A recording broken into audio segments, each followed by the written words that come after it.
I recently purchased a Flesh and Blood Black Label booster box, the History Pack 1, and this is going to be a real short video, man. I just want to talk about it. I haven't really talked about the Black Label, so I like the French version. There's two different versions out there that I saw. There's the German and French so far, I think, on eBay, and I purchased this one. It came extraordinarily fast to where I don't think the seller is located over in France. But anyway, this is what it looks like, right? And yeah, I just really liked how it said Deluxe, and I guess that means like Black Label, or I guess that's the translation. But yeah, man, it's just cool. Like I personally am collecting a bunch of Flesh and Blood first edition booster boxes, and I want to have like one of each set that have come out for Flesh and Blood, and I currently do. And I thought this was a really cool thing to add to that collection. I think it was like 150 bucks, and honestly, I don't think that's too bad. I mean, when you think about how many were printed, we have no fucking clue. From my standpoint, I don't think we know how many of those boxes were printed, especially like, you know, the one with the black label on it. It's pretty cool. I don't know. I just thought it was neat. I wanted to share it with y'all. And yeah, no, I just thought initially when this was coming out as a collector, I was like, oh man, people are going to hoard these. They're going to be really hard to get. And yeah, that wasn't the case. It seems like as long as I was willing to pay like, what, $40 or $50 above MSRP, I was able to get a sealed box, and yeah, no, I'm really happy with it. I'd like to know what other people think out there. I heard that the translations weren't as good. I think Legend Story Studios put information about that out there, but they decided to go ahead with it because it was, you know, as bad, and it gets, you know, cards into people's hands.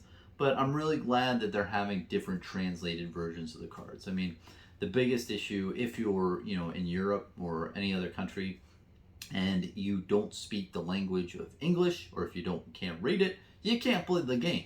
So having more translated cards out there in the wild for people to understand, like German, French, Spanish is a big one. If you have that, you increase the amount of market opportunity that is out there for your game. Especially with History Pack, it's the first, what, 4 sets of Flesh and Blood, or first 3 sets? I think it's the first 4 sets of Flesh and Blood. Yes, yeah, it includes Monarch, I believe. I'd have to look that up. But anyway, it's a good amount of sets in one box, so you don't have to print one box for each new language. You just have this one box that has like the Omni, you know, a bunch of different stuff. But yeah, no, I really like the look of it, and I like the Deluxe. I don't know. I know that's kind of weird, but I thought that was cool. So anyway, that kind of ends this video. I know it's just short, straight to the point. Let me know what you think about these boxes. I personally, since, you know, I can't read the cards personally, I don't speak French or read French or German, I don't really have any interest in opening these. I've heard the cold foil versions of the heroes that come in this box specifically look really nice. I've seen one of them in person, and oh my gosh, it is a beautiful damn card. And I think someone paid like $500 for that card. I think $500 is the going rate for the cold foil variants of the heroes in this, you know, Black Label box, which is, you know, pretty enticing to open them. But, you know, I don't know the pull rate. They're probably pretty tough to get.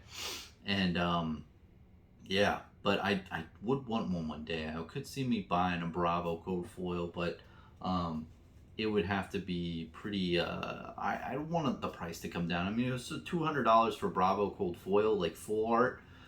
That would interest me greatly.